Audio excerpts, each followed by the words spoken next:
With the release of Season 4, Big Mouth has 4 seasons underneath his belt, so today I thought it was time for me to stop and rank all 4 seasons of Big Mouth, ranked from the worst to the best. Hey everyone, S-Dub Nation here, and welcome back to a brand new ranking here on the channel. I would like to stop and take the time to rank all 4 seasons of Big Mouth, the Netflix original series, ranked from worst to the best.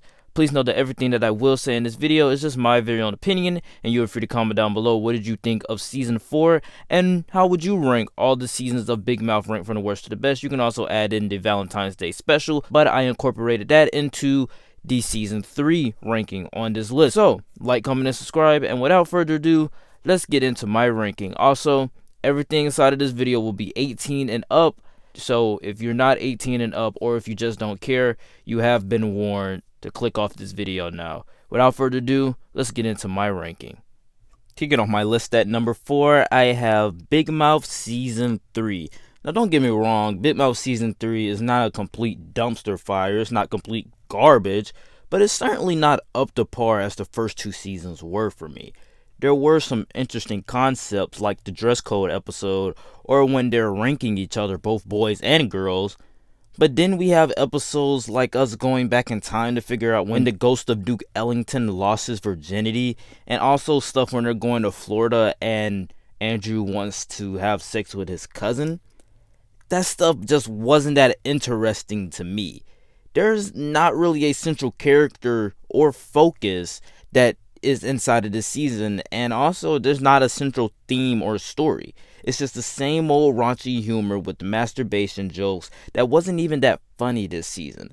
You can tell there was gonna be a story here dealing with the depression and also Depression Kitty, and with this Jesse story arc, and with Andrew and Missy's relationship being somewhat mending after what happened inside of the Valentine's Day special.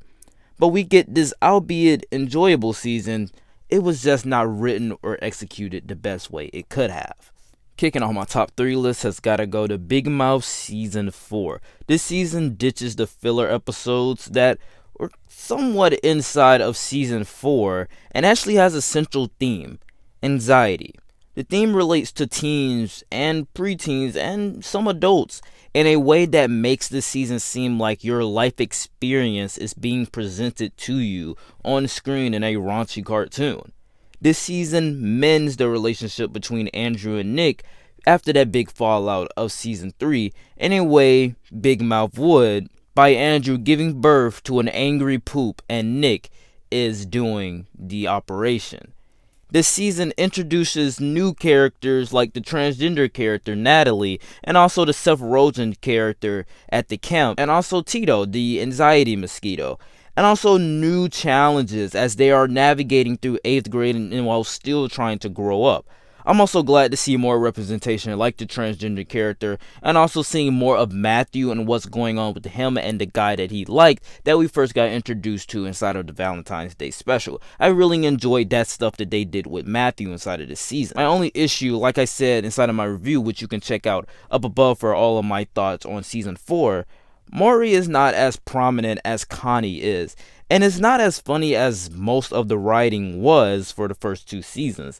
And majority of the writing is more so focusing on the psychological side of puberty than the actual physical side, and that's something that the previous seasons were bent on doing rather than doing it more psychological. My runner-up at number 2 has got to go to Big Mouth Season 1. When this show first came out, it was not on my radar at all. And I've seen some YouTube videos on it around that time. I saw different reactions. I saw different people reacting to the compilations. And I also saw the Watch Mojo video, Big Mouth's Top 10 Grossest Moments or something like that. I think it was from Watch Mojo. But I just never actually pushed myself to sit down and see what this show was about. And I didn't know if it was just going to be good or a trashy, more raunchy, R-rated version of Family Guy. Well, it wasn't. And it was pretty great. This season still has gross R-rated adult comedy, but it's written in a way that's clever, and that's what makes it funny.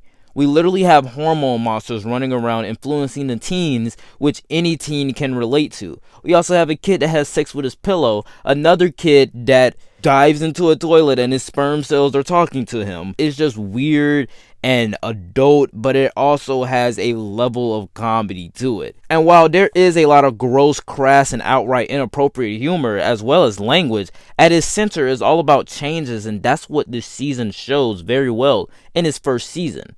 The weird and scary part of growing up, but aside of that is a relatable story that everyone in life has gone through at some point. But coming in at my number one has gotta go to Big Mouth Season 2. Just right out the gate, this season showed that the season of this show could be funny as well as smart and deep with its storytelling. This season handles the idea of shame as being this scary wizard demon that shudders you with shame and regret about the things that you do. It also handles the themes of body positivity as well as divorce and struggles of that is portrayed well by the voice actors. It's crazy how this show has better actors than most of the CW shows, and those are real people emoting with their faces, and these people are emoting with their voices, but it's well acted and well directed. This season was able to continue the story of season 1 while also setting up and paying off many of his arcs inside of the 10 episode run. I love seeing Jay struggle with his sexuality, seeing Nick being insecure about how tall he is, and seeing Jessie go through this depression stage as her parents are going through a divorce and how much that can affect her and her household. Another great relatable arc. I love seeing Andrew have regret about masturbating to his best friend's sister's swimsuit, and also I love seeing Missy being insecure about her body and that she doesn't have the features that other girls have at her school. That's what I really like about this season, and it portrays that in a way that makes these 2D characters feel real while also being relatable. This season was a deep and funny, well-written 10-episode run that hit all of the relatability notes for me with the ideas of guilt, regret, and shame, and letting go of that and forgiving yourself in the process. This is why Big Mouth Season 2 has to go in at number 1. Alright guys, that was it for my ranking. Please note that everything that I did say in this video was just my very own opinion. My list was certainly not the right list. It was just my list, and you are free to comment down below your ranking of all 4 seasons of Big Mouth, ranked from the worst to the best, just like me, or you could just do your favorite, and you can also incorporate the Valentine's Day special into the mix. Like, comment, and subscribe, and I will see you guys next time. Peace.